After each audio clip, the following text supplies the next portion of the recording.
Hey, Sam here, and today I'm reviewing the XVX M87 Pro Retro Grey Edition. It's a tri-mode TKL keyboard that comes with a knob and a screen for $99 US. In the box there's a few things included. You'll get a detailed user manual included, a pretty standard 2-in-1 switch and keycap puller, an extra alien keycap as a free gift I guess, the 2.4 GHz USB wireless dongle, a Type A to Type C cable for charging and using the keyboard with the wired mode, and a pack of extra keycaps to add more colors to the keyboard and some matte keycaps as well. The case for the keyboard is mostly made out of PBT plastic and it is pretty light, just at 1 kg or 2.25 pounds. From the top, you can see the 75% or TKL layout, but it's slightly different because of the inclusion of the knob and the screen on the top right, so everything is pushed down a little bit. The case also slightly curves up to the top and it kinda resembles the old design of retro keyboards. There's also height adjustable feet to increase the typing angle if you want to. I like the PBT case here. It has a textured finish and doesn't pick up smudges and fingerprints. The Type-C port and the on and off switch is located in the middle at the back. On the bottom, there's 4 rubber feet, the 2 height adjustable feet, and a sticker in the middle with the name of the keyboard. Turning the keyboard on, you can see the screen here boosting up, and you can also see that the RGB on this keyboard is pretty dim in my opinion.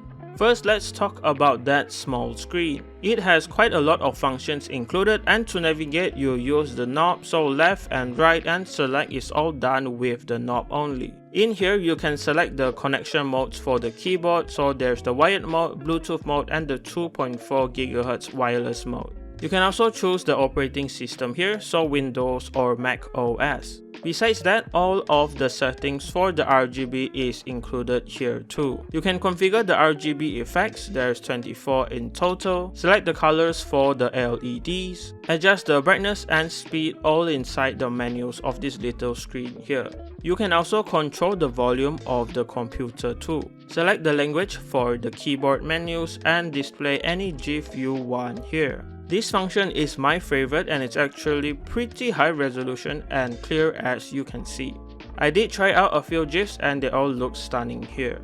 So to upload your own GIFs, you need to first change the keyboard into wired mode and connect the keyboard to the computer using the M87 Pro driver software. Once you're in the software, you can navigate to the TFT tab on the left. Here is where you can import, save and upload the GIFs to the keyboard. It's really simple and only takes a few seconds to upload to the keyboard screen. Besides that, the software also allows you to customize all of the keys, add macros or create new ones here, adjust the RGB modes and effects here, and there is quite a lot included, even one that reacts to music. And you can also reset the keyboard from the software here if needed. Alright, moving on to the keycaps. The ones included in this grey version are OEM profile and the grey and off-white ones are double shot. It has pretty sharp and clear legends, so it's a pretty good double shot, and the colorful ones included are not double shot, they are just dice up PBT keycaps, but they do look great too and add some color to the keyboard. There's only one option for the switches and they are these Otemu white linear switches. It's a decent switch I would say, and it comes factory looped also, so it's pretty smooth out of the box. The PCB is 5-pin hot swap with a north facing layout, so it will support more switches in the market. Just be careful if you plan on getting cherry profile keycaps, as it may have some interference. The stabilizers here are plate mounted, and to be honest, these are really bad. They do come looped as well, but they still rattle quite a lot and sound pretty bad during the sound test.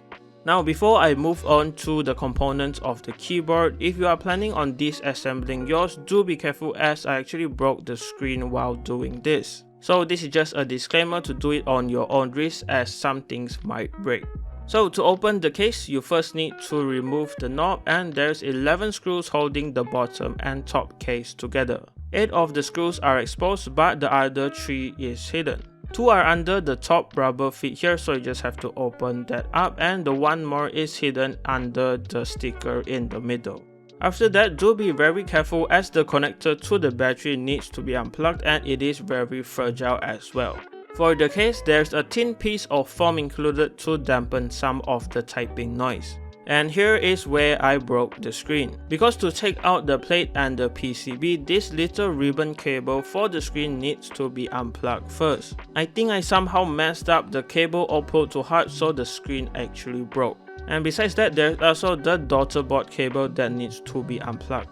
So here is the top case. It houses the knob, the screen and the daughter board here, and the cables are very fragile, so do be careful. Here is the plate and PCB, and the material for the plate is steel, so it is really firm and doesn't flex at all. In between the plate and PCB is a piece of IXPE switch pad and one EVA foam to absorb all of the noise. And for this PCB, they are using Cal hot swap sockets, so they are quite reliable. To be honest, I don't recommend you opening your own because some of the parts are very prone to breaking. I did this just to show what's included as I do in every video, and I'm kind of sad that the screen broke. But I'm quite happy with the mods included in this keyboard. Now let's move on to the typing sound test to hear how this sounds.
So to wrap up this review, I really like the concept here. The overall design and integration of the screen and knob is really nice, but I think it's not modder friendly. If you plan on getting the M87 Pro, I do recommend it. It's a really good deal for right under $100 US. With this keyboard, you get a screen, a knob, wireless functionality, and it's overall a really great deal.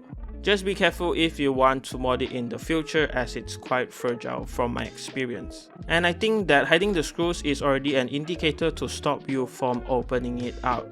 And that wraps it up for this video. If you're interested in the M87 Pro, it will be linked in the description below, and thanks to XVX for the keyboard in the video. And leave a like on this video if you liked it, dislike this video if you didn't like it, and remember to subscribe if you haven't. And that's it for this video. Thanks for watching. I'll see you in the next one.